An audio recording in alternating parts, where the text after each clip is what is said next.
Assalamualaikum warahmatullahi wabarakatuh. Pemirsa Banten TV, dimanapun Anda berada, senang sekali tentunya saya Diki Rosadi kembali menyapa Anda pada kesempatan kali ini. Dan pemirsa, kali ini kita akan coba membahas hal-hal yang menarik pada saat ini. Tentunya di musim hujan, kita akan mencoba membawa solusi atasi banjir di Banten. Di musim penghujan tentunya ini menjadi persoalan yang menghantui Banten, mulai dari Kabupaten Serang, Tangerang, Cilegon, ini curah hujan tinggi, penurunan kualitas daerah tangkapan air dan juga alih fungsi lahan, hingga pengelolaan drainase yang belum optimal, ini menjadi catatan bagi pemerintah Provinsi Banten. Pada kesempatan kali ini, saya tidak akan sendiri, pemirsa. Ini kita kehadiran narasumber yang luar biasa. Di samping saya sudah hadir Pak Muhammad Nur Kholis, atau Cak Kholis, atau di IG-nya mah Kang Kholis, ini saya bingung. Ya. Boleh. Ini Wakil Ketua Komisi 4 DPRD Provinsi Banten dan juga Ketua Fraksi PKB DPRD Provinsi Banten. Assalamualaikum, Pak. Waalaikumsalam warahmatullahi wabarakatuh. Ini panggilannya apa nih, Pak? Cak Kholis? Boleh, Cak Kang Kholis. Kholis? Awalnya Cak Kholis gitu. Awalnya Cak Kholis. Sekarang sudah pada Cak sih panggilnya. Panggilannya Cak ya. Jadi Cak Kholis. Soalnya saya sempat follow juga IG Bapak, namanya Kang Kholis. Kang Kholis. Oke. Tapi pas di sini panggilannya Cak Kholis gitu. Apa kabarnya Pak hari ini, Pak? Alhamdulillah baik, alhamdulillah. Alhamdulillah, Pak. Ini kesibukan hari ini gimana, Pak? Biasa ini. Hari ini juga kita ada kunjungan ya di Betsaida Cilegon berkenaan dengan pengolahan sampah. Tadi juga habis paripurna. Nah, ini langsung podcast nih. Beres paripurna langsung turun ke sini, Pak. Ini luar biasa. Terima kasih juga sudah hadir di podcast kita, dan kali ini kita akan coba bahas soal banjir nih. Mungkin sebelum kita sebelum kita bahas panjang lebar gitu. Ini kan setiap tahun kalau Bapak sendiri melihat kondisi wilayah di Banten sendiri ini seperti apa sih, Pak, kalau musim hujan gitu? Atau yang Bapak rasakan mungkin di dapil Bapak sendiri? Ini karena gini ya, jadi karena Banten ini juga banyak aliran sungai ya, terutama yang kalau Tangerang Raya jelas ya, alirannya dari Bogor ya, tentunya dari sungai yang di Bogor. Kalau di daerah Serang ini ada dari mana, Cibanten ya, Cibanten dan lain-lain. Ini memang kita harus mulai berbenah, harus mulai menyiapkan mitigasi untuk musim-musim hujan ini. Ini udah mulai Desember ini kan udah mulai yang berber ini kan sudah mulai, insya Allah turun hujannya udah mulai makin tinggi ya curah hujannya. Nah ini kita memang harus sudah mulai bersiap dan untuk agar kita Banten ini terhindar dari banjir tentunya. Itu yang harapan kita. Berber Oktober, November, Desember. Itu cuacanya juga gitu. Ya. Tapi sebenarnya kalau melihat dari faktor utama mungkin kalau penyebab banjir di Banten ini apa sih yang sering Bapak temukan gitu, Pak, di lapangan? Iya, berbeda-beda ya. Di Tangerang itu saya dapil kebetulan Tangerang Kabupaten ya, dapil C kalau ini ya, dapil Tangerang C. Itu memang perlintasan, terutama kalau di Binong itu Kali Sabi. Di Binong ada Kali Sabi, benar. Kali Sabi itu yang memang sering membuat banjir, gitu kan? Hujan dikit banjir, Hujan dikit banjir. Memang. Karena memang ada kewenangan juga, kita nggak bisa berdiri sendiri. Beberapa sungai ini kan ada beberapa kayak Kali Sabi ini kewenangan pusat, gitu, kewenangan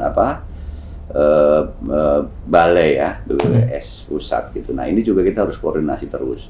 Itu padahal kita juga sendiri di provinsi juga selalu menganggarkan, selalu kita di Dinas PU itu selalu menganggarkan untuk bagaimana membantu normalisasi Kali Sabi ini. Tapi memang ya tentunya masih anggaran itu masih kurang ya, masih kurang. Nah kita selalu berkoordinasi dengan balai yang menangani Kali Sabi ini agar memang segera dituntaskan baik normalisasi ataupun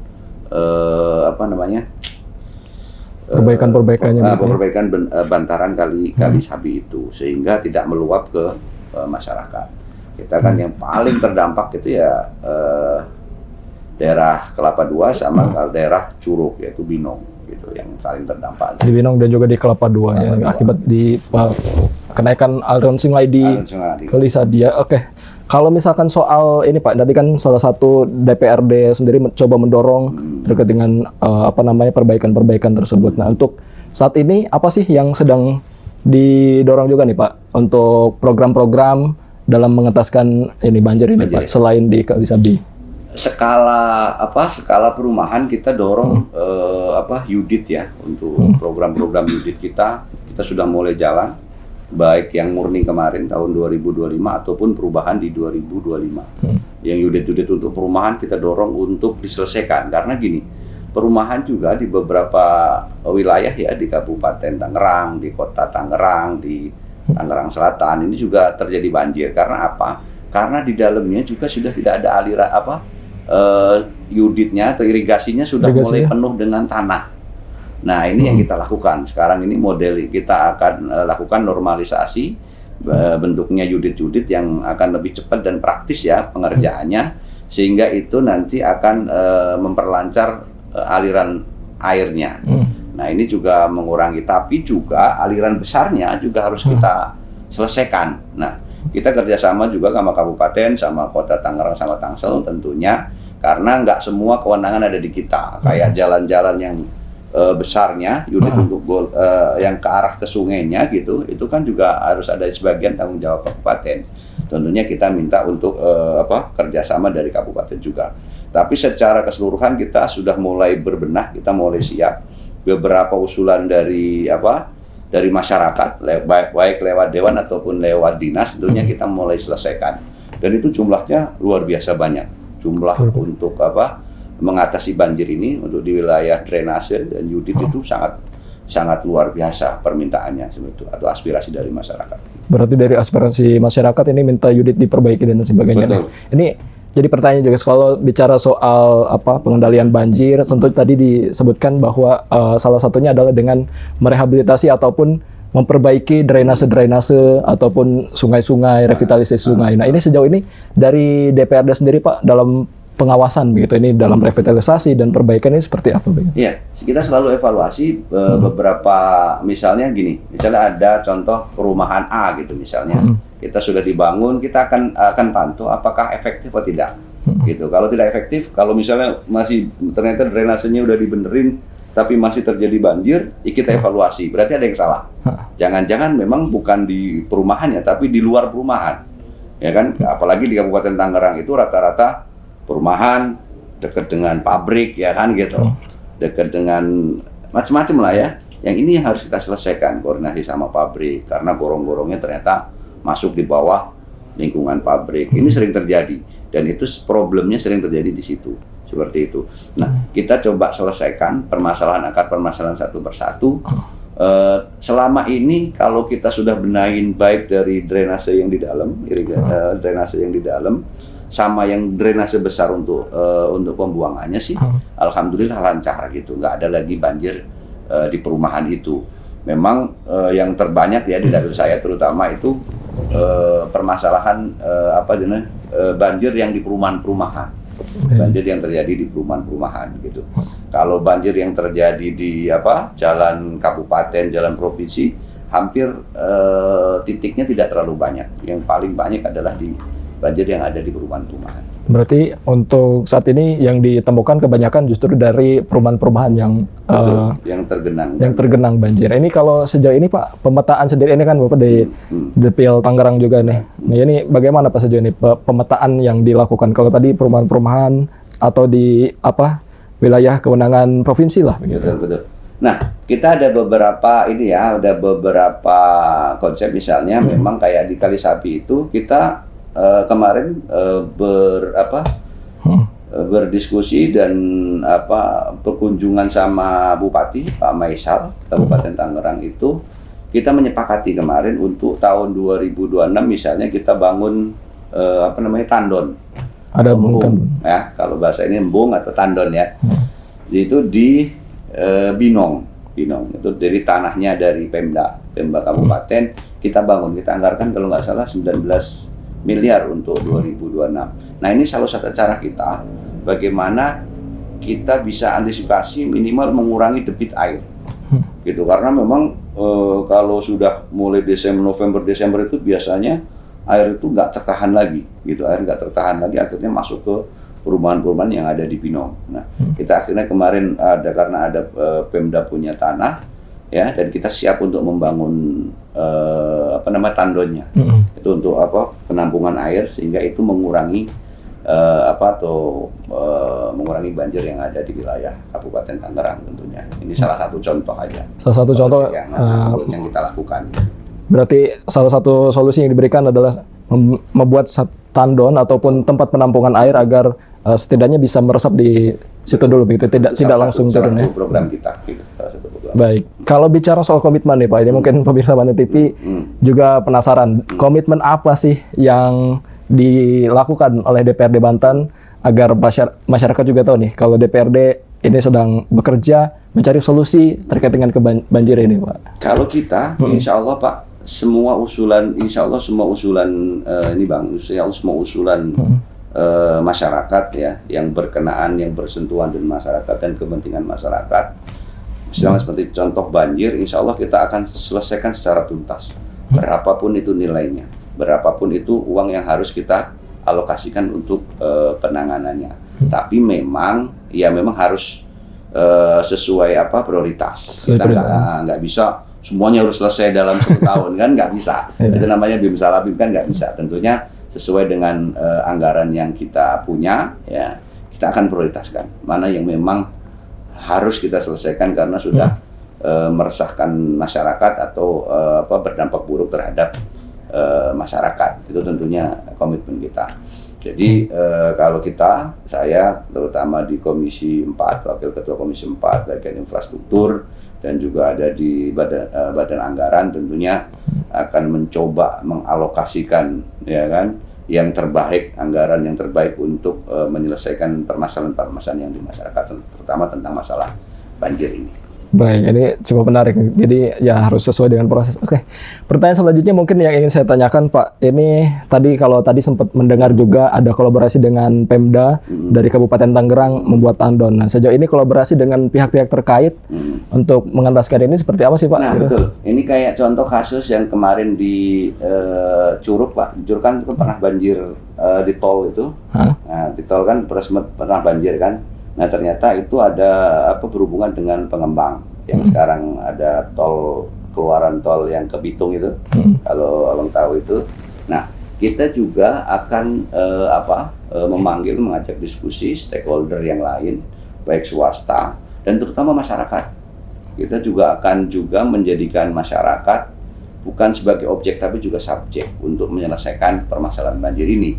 Karena banjir ini juga paling banyak terjadi juga karena misalnya sampah ya. Karena pembuangan sampah yang masih sembarangan ya kan, pembuangan sampah yang masih dilakukan ke sungai. Nah ini juga makanya kita selalu tidak hanya melibatkan Pemda terus Kabupaten Tangerang, tidak hanya melibatkan swasta atau pengembang, pabrik, perusahaan.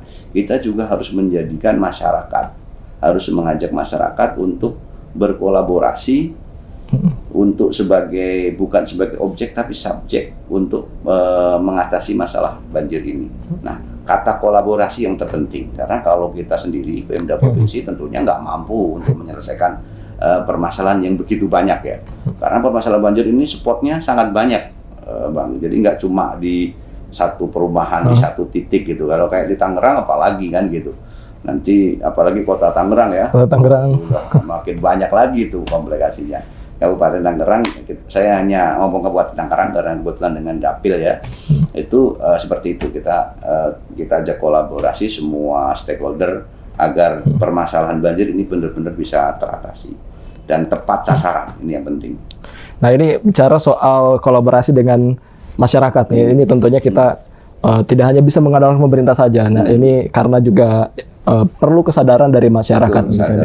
Dan sejauh ini khususnya di Kabupaten Tangerang, mungkin di Tangerang yang Dapil Bapak ini untuk meningkatkan partisipasi masyarakat agar bisa lebih aktif. Salah satunya tidak buang sampah sembarangan, terus adanya pemilahan sampah juga. Nah, ini itu seperti apa sih Pak yang saat ini sudah dijalankan? Kita ada program di Dinas LH atau Lingkungan Hidup itu misalnya bank sampah.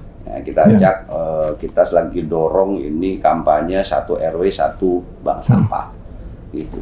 Pentingnya apa? Pentingnya agar pertama masyarakat sadar sampah.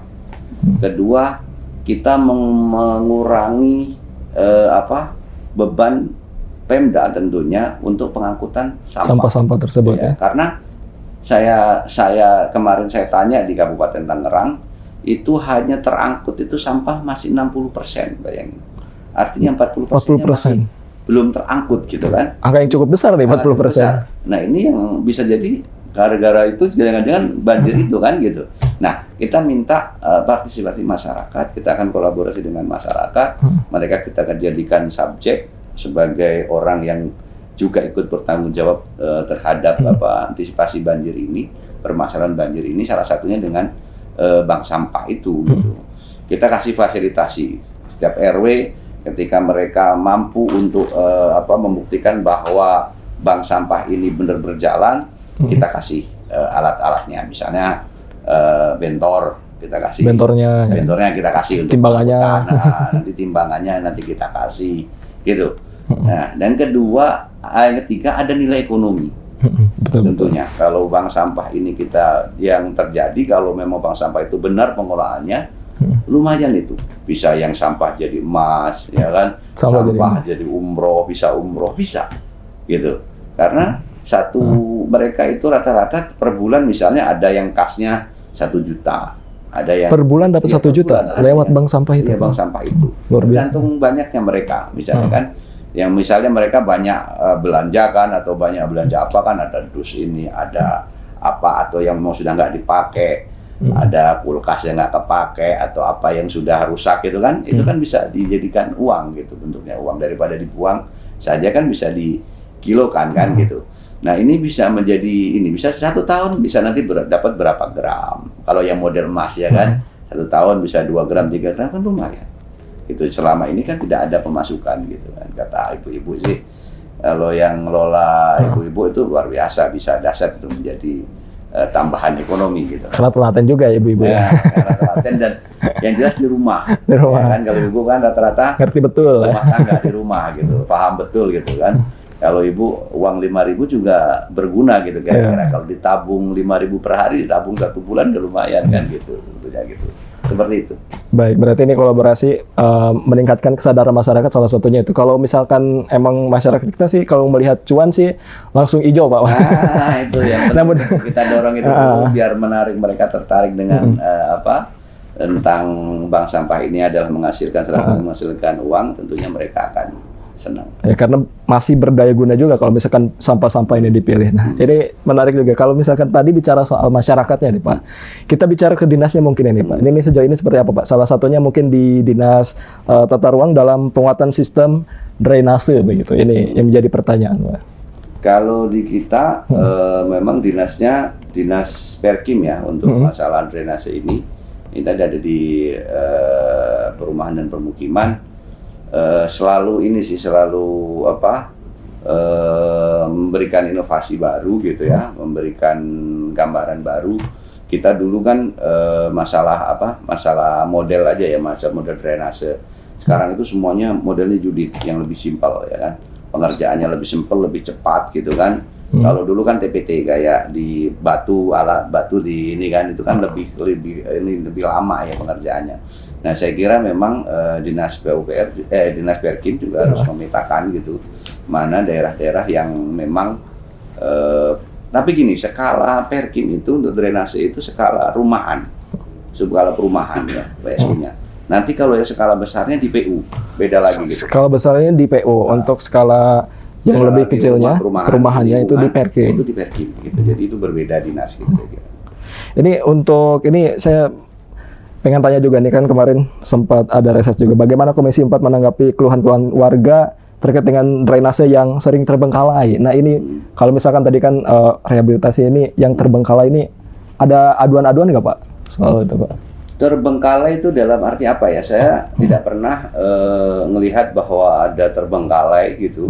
Ada pembangunan, misal pembangunan drainase. Ya kalau terbengkalai itu artinya kan sedang proses dibangun, nggak selesai. Itu terbengkalai. Itu sih hampir tidak ada aduan seperti itu. Kalau ada aduan terbengkalai itu mungkin belum selesai. Gitu. Ini mungkin saya garis bawahi. Nggak ada sebenarnya dalam artian bahwa terbengkalai itu tidak ada. Atau gini, misalnya memang usulan tahun ini baru 500 meter gitu misalnya. Ternyata harusnya ada sisa lagi 300 meter yang belum terselesaikan. Nah itu mungkin dimaksud terbengkalai. Orang masyarakat awam mungkin melihatnya ini kayak ini terbengkalai, padahal masih dalam proses gitu. Dalam proses atau memang pengerjaannya baru nyampe situ. pengusulannya. Misalnya gini, misalnya saya ada di kelurahan, misalnya Binong atau di mana ya, mengusulkan drainase, kan memang ada limit panjangnya. Misalnya satu kali pengerjaan itu limitnya 600 meter misal, atau 500 meter gitu ya. Nah, sementara yang harus dibenahin misalnya 1000 meter. Misalnya, ada separuhnya yang belum ini mungkin dimaksud terbengkalai. Padahal kalau itu tidak diajukan lagi ke saya, bisa jadi saya tidak tahu bahwa masih ada proses yang kurang, atau bisa jadi memang tahun depannya baru akan dilakukan sisanya itu akan dilakukan pembenahan. Nah, ini juga masyarakat harus paham bahwa tidak selamanya bahwa misalnya ngajuannya 1000 misalnya 1000 meter, diakomodir 1000. Diakomodir 1000. Ini juga harus sesuai dengan kecukupan uangnya, gitu. Baik, jadi mungkin bisa menjawab pertanyaan-pertanyaan. Betul. Ini tak terasa nih Pak, kita hampir setengah jam menemani para pemirsa Banten TV. Ya pemirsa, ini hampir setengah jam, waktu kita mungkin terbatas, tapi mudah-mudahan ini bisa memberikan insight baru untuk para masyarakat Banten. Terakhir mungkin Pak, ini untuk menutup perjumpaan kita, ada yang ingin disampaikan ke masyarakat Banten Pak, silahkan. Betul, jadi gini, saya kira insya Allah kita selaku perwakilan dari masyarakat akan berusaha semaksimal mungkin menyelesaikan program-program yang diamanahkan oleh masyarakat. Tentunya ini juga perlu kesabaran dari masyarakat, karena anggaran setiap periode, setiap tahun itu hanya 2 kali mata anggaran. Tentunya kita minta waktu, tapi insya Allah sampaikan aspirasi kepada kami, dan insya Allah kami akan semaksimal mungkin untuk merealisasikan seluruh janji-janji dari yang telah kami lakukan selama berkampanye atau selama menjadi anggota Dewan tentunya. Baik, terima kasih Pak Holis, terima kasih pemirsa Banten TV di rumah. Senang sekali, dan akhir kata saya Riki Rusadi dan kru yang bertugas pamit undur diri. Sampai jumpa. Wassalamualaikum warahmatullahi wabarakatuh. Waalaikumsalam warahmatullahi wabarakatuh. Terima kasih Pak.